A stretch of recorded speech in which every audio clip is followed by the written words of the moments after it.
Hey there, this is Sid and today we shall solve a SQL problem from StrataScratch. The title of the problem is City with the Highest and Lowest Income Variance.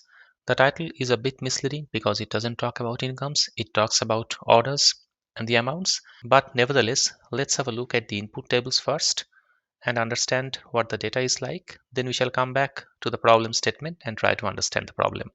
As always, for convenience, I have exported the input tables to Microsoft Excel. So these are the input tables. We have two input tables, 1 and 2.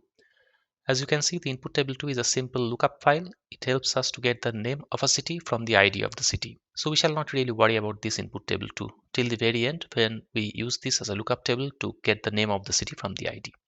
Let's focus on the first table here. The first table contains these 7 columns, ID through city ID. So ID is the ID of the order, customer ID is the ID of the customer, courier and seller ID are the IDs of the person who ships the order and the person who sells the order. Then we have a timestamp column and the amount, and finally the city ID. For the purposes of the problem, the city ID, the amount, and the timestamp column will be of any consequence. So now let's go back to the problem statement here. It says that find out the cities that recorded the largest growth and the largest drop in order amount between March 11th, 2019 and April 11th, 2019. Just compare the order amounts on those two dates. Your output should include the names of the cities and the amount of growth or drop. And this is the expected output. The name of the city is Boston and the amount dropped by $530.26 between March and April.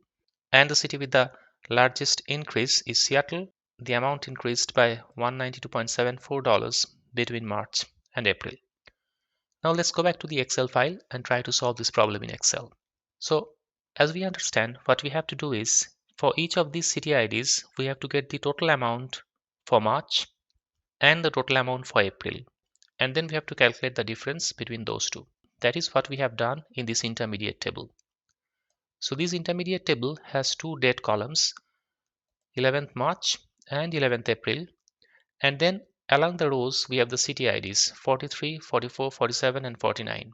Those are our four cities, Boston, Seattle, Denver, and Chicago. And the two date columns, 11th March and 11th April, contain the total amounts for each of those cities on those dates. So for example, for city 43, the total amount for 11th March was 635.33 and that for 11th April was 105.07. Don't worry about this total column. It just came along because I did a pivot. It's of no interest at all. Now I have added one more column here, which is the change. Change is final minus initial. The final is April, the initial is March, so it's April minus March. So for city ID 43, that's Boston, the change is minus $530 because in March the amount was far greater than in April. And we have done the same thing for the other three cities as well. Now if we just eyeball this table, we can see that the city that had the largest drop, that is the smallest change when we consider the sign, is city 43, which had a change of minus $530.26. So I've called that max down. And the city which had the highest increase is city 44, which had an increase of $192.74. So I call that max up. So our final solution should contain the city name. So I have taken the IDs for these two color-coded rows which have max up and max down. And then I have taken the amount difference as well from this difference column. And in the middle column, I have inserted the names. So 43 is Boston and 44 is Seattle. This is a simple lookup, or in SQL terminology, a join. So our final solution would be this small table. If we go back to the StrataScratch window, we do see that the output provided there agrees with the output that we have arrived at here. So now that we understand the problem and how to solve it in Excel, let's try to translate this logic to SQL. As always, for ease of reading, I have written the entire SQL code in Notepad++. It consists of a sequence of cities. The first city is total amount by city and date. What does this do? First of all, it extracts the date from the timestamp because we are interested in the date, and it extracts the date in the format YYYY and then it calculates the sum of the amount. So what this SQL statement does is For each city ID and date combination, where date is in YYYYMM format, it calculates the total amount, the sum of the amount. Pretty straightforward. Then it applies a filter on this city to arrive at the next one to get the total amount for March. That's pretty simple. We say the date should be March 2019, 11th March 2019. Then we do the same thing for April.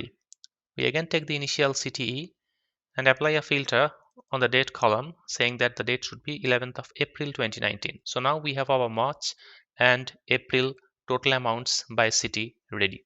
If you want, we can have a quick look at the CTE so far. So we shall just say, so this is what this CTE looks like. It has the city ID and the total amounts. That's all, right? So up to this point, what the SQL query has done is it has generated the total order amounts for each city for two different dates. One is March and the other is April. Pretty straightforward up to this point. The next city, total amount difference, calculates the difference in total amount between March and April for each of the cities. How is that done? It joins the two cities, the March one and the April one. Of course, it takes the April one as the left table because we are interested in the difference final minus initial. So April should be the left table. So this calculates the difference in the total amounts. April dot total amount minus March dot total amount, and we call that column amount difference, where April is the alias for the April CTE and March MAR is the alias for the March CTE. So we take the April CTE as a left table, left join that with the March CTE, and the joining key is the city ID. So if you want, we can quickly run the SQL query up to this point. So we say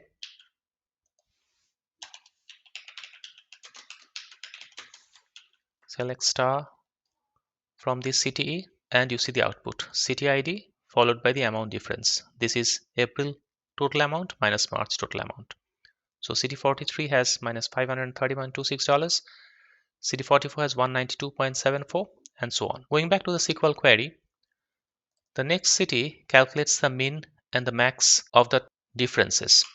So the next city basically calculates what's the mean in the amount difference column and what's the max in the amount difference column. By looking at this output, you know that the mean would be minus 530.26 and the max would be 192.74. So how is that done? Forget about the join here for the moment. Let's focus on how the mean and max are calculated. So all we are saying is select amount difference from the previous city, where the amount difference is either the mean amount difference or the amount difference is the max amount difference. So these filters, this where condition basically filters out this row and this row from the output. The other two rows are left out because they are neither the mean nor the max. Now if you look at the left join, it's pretty straightforward. All it does is it brings the name of the city rather than the ID of the city. So we treat the amount difference as our left table and the Postmates underscore markets as the right city. If you recall, the Postmate underscore markets is the lookup table that had the details of the cities. So this lookup table was Postmates underscore markets. So all this left join is doing is instead of having a city ID, it's fetching the city name. And obviously the joining column has to be for the amount difference, the city was recognized by a city ID, whereas in the city lookup table, there was simply a ID column. So that's all this is doing. So this final city gives us the required output. We could have simply written this as a SQL statement rather than writing it as a CTE because anyway we are selecting everything from the CTE. But I think that writing CTEs is usually cleaner.